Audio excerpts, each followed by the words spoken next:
Nous sommes en Charente-Maritime, à Bernay-Saint-Martin, un petit village de 800 habitants, et je me trouve dans un quartier en pleine construction. Alors pour l'instant, il y a 4 maisons, mais dans un an, il y aura peut-être une douzaine de ces habitations, des maisons 100% écologiques. Et vous allez voir, les habitants suivent une charte très particulière. Nous avons rendez-vous avec Alain.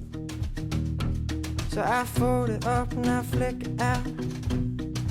Paper aeroplane. Le concept de l'écoquille se veut assez abouti dans la recherche de matériaux qui sont le plus locaux possible et aussi des matériaux de recyclage. Bon, la boîte de cellulose, c'est un matériau de recyclage puisque c'est tous les déchets, les invendus de journaux, hein, c'est du papier recyclé. Hein. Ça, c'est du Douglas, c'est un genre de sapin. Du sapin rouge qui est très résistant aux parasites, qui n'a pas besoin d'être traité. Donc là, il n'est pas traité. Là, il n'est pas traité. C'est vrai que c'est très adapté à l'autoconstruction. Parce que dans les coquilles, on n'a pas d'éléments qui pèsent plus de 30 kg. Les plus grosses poutres pèsent 30 kg. Autrement, les arches pèsent, elles pèsent 3 kg. Donc, c'est tous des petits bouts de quelques kilos qui s'assemblent. Donc dès l'instant qu'on a compris le principe, on peut le faire soi-même. Voilà, on peut le faire soi-même. Une écoquille pèse 9 fois moins qu'une maison classique. Donc ça veut dire, 9 fois moins. Ça veut dire une économie de camions sur les routes, une économie de gros travaux dans les carrières. Il n'y a pas de matériaux lourds là.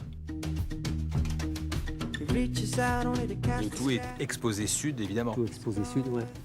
C'est un des principes du bioclimatisme. Ouais. De bien s'isoler et d'utiliser les énergies renouvelables, en particulier le soleil, pour chauffer la maison.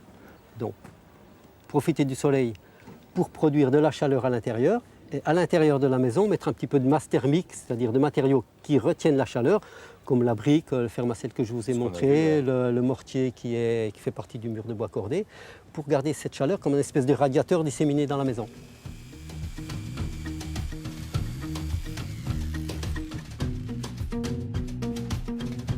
Doit tous avoir un puisard qui permet à l'eau de pluie, de toiture, de s'infiltrer dans le sol. Donc, mais avant, la plupart d'entre nous ont choisi de mettre une cuve de récupération d'eau de pluie. Et en l'occurrence, moi je suis uniquement là sur ma cuve de récupération d'eau de pluie. Et ça suffit pour une consommation ? Il y a une cuve de 7000 litres, là pour 2 ou 3 personnes, en principe ça suffit.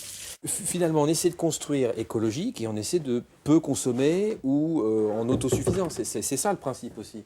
Oui, le principe c'est d'être autosuffisant, d'économiser l'eau, l'énergie. Donc là au niveau de l'énergie, on a choisi de s'abonner à Enercop, donc c'est un fournisseur d'électricité d'origine renouvelable, au moins qui met toute sa finance dans l'installation d'énergie renouvelable.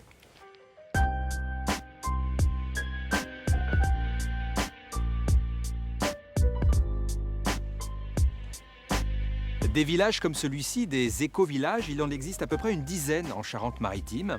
Alors si cela vous intéresse, vous pouvez venir visiter le chantier, c'est 2 fois par mois sur rendez-vous.